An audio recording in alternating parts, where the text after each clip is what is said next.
Hello, citizen reporter. I'm not going to play the music this time because I'm so eager to start and I really can't be bothered. I'm so annoyed by all the nonsense.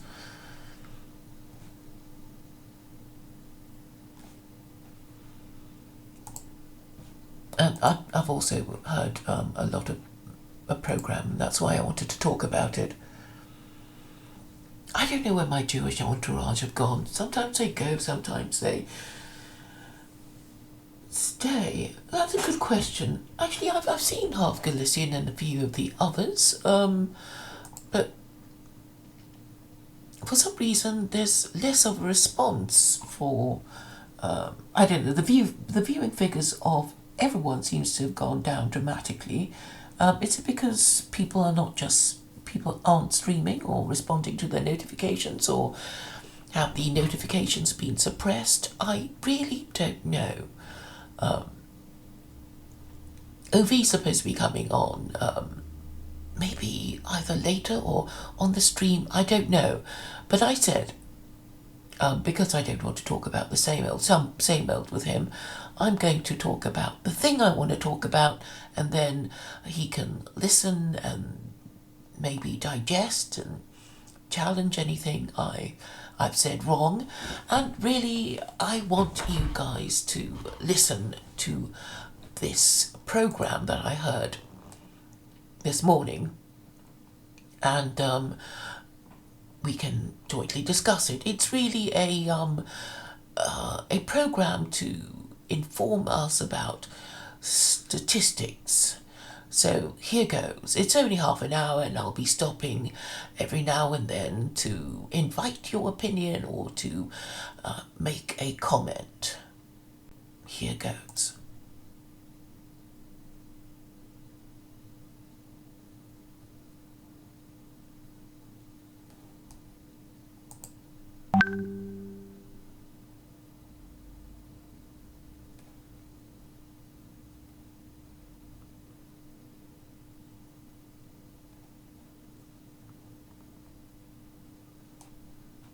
Hello and welcome to More or Less, the programme which tests numerical claims to their limits.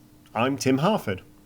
I always said statistical accuracy was the new rock and roll, and today I'm proving that as I speak to you from under a duvet in my bedroom. When I started calling myself the undercover economist 15 years ago, didn't think it would end up being quite such a literal sobriquet, but these are the times we live in. I'm not sure what Radio 4 originally had in mind for this slot, but somehow they decided that our trademark combination of unashamed nerdiness and, facts might go down rather well instead. So here we are with a coronavirus special, and it's an honour to be broadcasting to the nation. Statistical national treasure Professor Sir David Spiegelhalter is going to help us put the risks of COVID-19 into perspective. We'll try to understand what the ever-tightening restrictions mean for the country's economy, and a look into a mystery of the coronavirus numbers in Iran. But first, Henry has emailed moreorless@bbc.co.uk to say, I would love to hear from one of my heroes, David Spiegelhalter, on the topic of risk in the context of COVID. I think there is much to reassure us and common sense to impart. Henry, your wish is our command. I spoke to David Spiegelhalter, the chair of the Winton Centre for Evidence and Risk Communication at Cambridge University, on Monday. He's been taking a close look at the data being used by the Imperial College London team who've been modelling the disease and advising the government. The numbers show that the proportion of people who get infected, who go on to die, increases with age. And David noticed that the trend matches almost exactly how our background mortality risk increases sharply with age. He plotted both lines on a graph and could scarcely believe what he saw.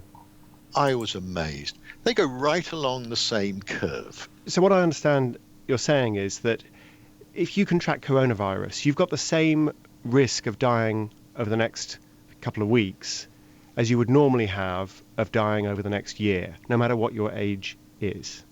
Yes, very roughly. And also, actually, not only just your age, but also your background health, because most of the deaths each year in normal life are from people who are already chronically ill. And similarly for coronavirus, that we hear that the people who die often almost always have some accompanying health problems. And on the whole, the risks for very healthy people are a lot lower. And so I think it's quite remarkable. Yes, if you get the virus, it's like in the next couple of weeks, you're going to cram in a year's worth of background risk. And this really struck me thinking about the societal impact, because for an individual, that doesn't sound too bad. And I think for a lot of people, it isn't too bad. If you're 95, you obviously recognise you might not live another year. If you're 35, you probably will live another year unless you're very unlucky. But from a social point of view, if one just imagines everybody in the country getting this disease at the same time, then you have the whole year's worth of deaths suddenly happening over the next couple of weeks. And just imagining what that would do to the hospitals, what that would do to the cemeteries, would be absolutely horrific. And that's exactly what the Imperial Group found in their analysis. They said that if the virus was just allowed to let rip, we did absolutely nothing, then around 80% of people would get it and about 500,000 would die. And that means essentially if everyone got it, around 600,000 would die, which is a year's worth of deaths. So we would get, if everyone got the virus, we'd get a year's worth of deaths all at once, boom, like that. And so, even anywhere near that is just going to be absurd in terms of the stresses on society. So that's why, damping this down, suppressing it becomes absolutely vital, because although the risks for an individual are low, when you multiply them up over vast numbers of people, then the total impact on society becomes huge. One thing that seems to be going around is, well, it's like the flu. Okay, now I want to make a comment here about the predicted deaths. If all the people who are supposed to get it, or who are predicted to get it, do get it and do die, what's going to happen? They're saying 600,000 people are going to die. I think that was what was said, or let's say it's quite large numbers of deaths. We can make arrangements about how to deal with it. So if we were to get it, we just prioritise medical care, right? So those of us who are, he mentioned an age over 95, anyone over 80, anyone over the age of retirement, or we should be kind, because people who've worked a long time, they should be allowed to enjoy their retirement. Shall we say 5 years after retirement age, those can go. They wouldn't, receive any medical treatment at all. And then I guess everyone else who has contact with them will receive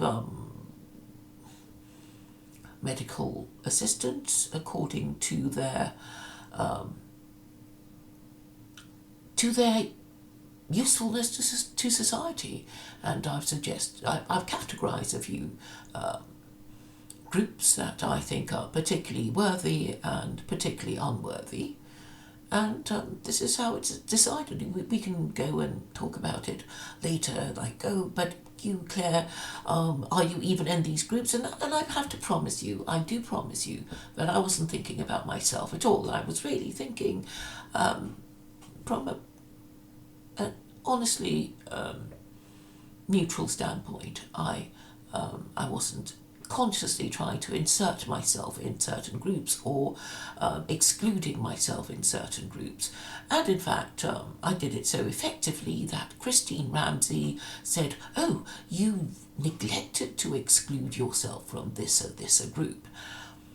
So this is how it's going to go, and then, I guess we self-isolate, and then we maybe live, we get better, or we die.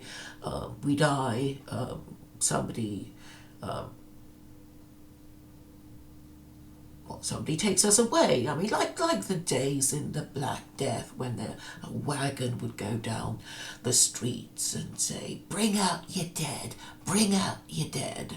And then I guess the dead will be... you don't need to bury them in a mass pit. There are crematoriums and they could all be, efficiently disposed of. So, what's the problem?